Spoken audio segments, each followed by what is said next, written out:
The Fide Master title is a significant milestone in the world of chess, and it is one that many chess players want to acquire. And in this video, I'm going to be sharing with you how I became a Fide Master myself, and giving you some tips and tricks of how you can become a Fide Master or just improve your chess skills overall. So I'm going to be showing you two games from the tournament that actually let me get the 2300 rating, which is required for the FIDE Master title. So let's hop right into the games. In the first game, I was playing with the white pieces. I was rated 2200 then. I was playing against a 2476 rated Grandmaster. So I started the game with e4, get c5, this is Sicilian defense. Knight f3, e6, d4, takes, knight c6, knight c3, queen c7. This is known as the Taimanov variation. And here I play knight c2 b5, which is a very rare and aggressive line. Only 50 games have been played in this variation. Uh, he goes queen to b8. I go bishop d3. He goes knight g to e7. I go pawn to c3. We get a game going. I castle. He kicks my knight away. Goes bishop d6. And from the opening, I already gain advantage with this queen h5 move. I gain advantage from the opening because I played such a rare and aggressive line that even a grandmaster couldn't find the best way to continue, because if you play things that are not rare, things that uh, everyone like knows how to play in, they're just gonna know all the theory, and you're not gonna get a lot of uh, opportunities to win the game. But if you play like rare lines, like I did here with knight c to b5, you can actually kind of outsmart the opponents. So I go knight f3, goes queen d6. I bring my rook in, push the pawn, getting this bishop kind of low on space. Maybe I will proceed with g3 or g4 next, if the bishop goes back to h6, for example. But okay, he goes bishop d7. I kick the bishop away with g3, bishop h6. We get g4. As I already mentioned, I'm threatening g5. So he goes bishop f4. I play g5, threatening queen g4 now. He goes h6. So now if I go queen g4, he would just take h6, g5 and protect the bishop. So I go h4, protecting the pawn. He goes queen c5, attacking the pawn on e5. I protect it with rook f to e1. He goes long castle, queen g4, h takes g5, h takes g5, bishop h2 check, little trick, so that if I take knight takes h2, he will take rook takes h2, takes queen f2, and proceed with rook h8 with a stunning attack on my king, so that I don't want this. So I go king g2. He goes f6. I go bishop c4, attacking the pawn on e6. He takes on e5, and from here on, the game is already a lot better for me. And here's just a matter of technique, and I proceed to win the game in good manner. Here we have a rook endgame, and I'm up a pawn. Here we just shuffle a bit, shuffle.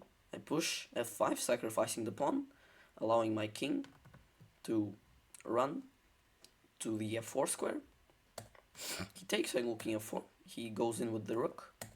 I push and just finalizing the game, giving it some final touches. And after rook e8, he resigned the game because he cannot take on c3 because g7, and I'm just queening. And if he goes anywhere with the king, for example, to c6, I'll just go king f6 and let the pawn become a queen and win the game. So yeah, this was the first game that I wanted to show you. Now let's get into the second game. And this was the fifth round. I was playing with the black pieces against a GM rated 25-24. He starts the game with e4. I go c5, knight f3, knight c6, d4 takes. I go e5, and e5 is an also a pretty rare and aggressive line. Not that many games have been played in this variation, so it's kind of very aggressive, and it's giving my opponent pressure from the beginning of the game. So he goes queen, knight b5, sorry, d6, c4.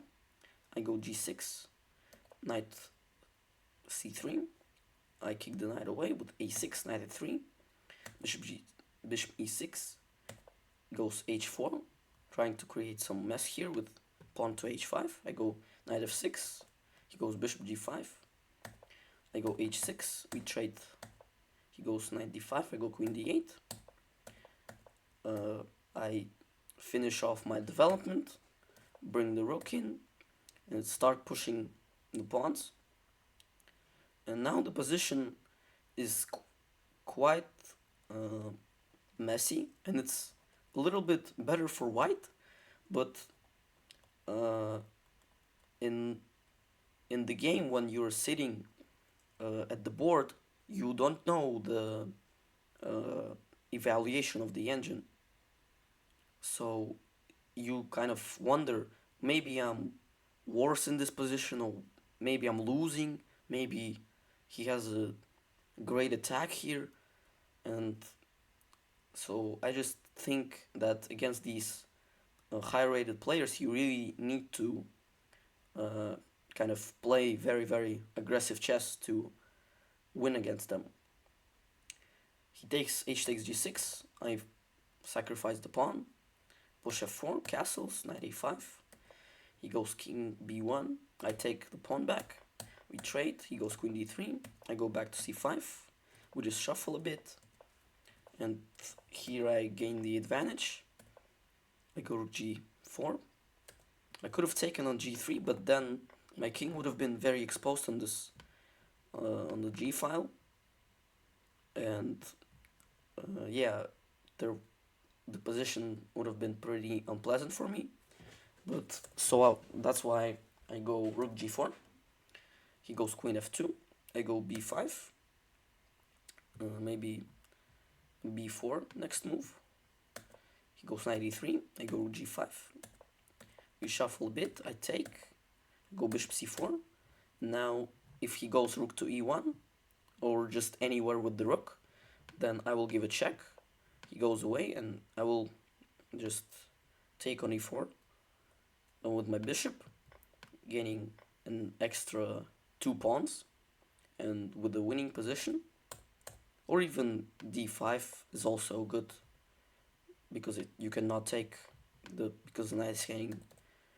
The position is just a lot better for black here, so that's why he decided to sacrifice the exchange with knight c3. I take, and here my position is already a lot better, and it's again just a matter of technique.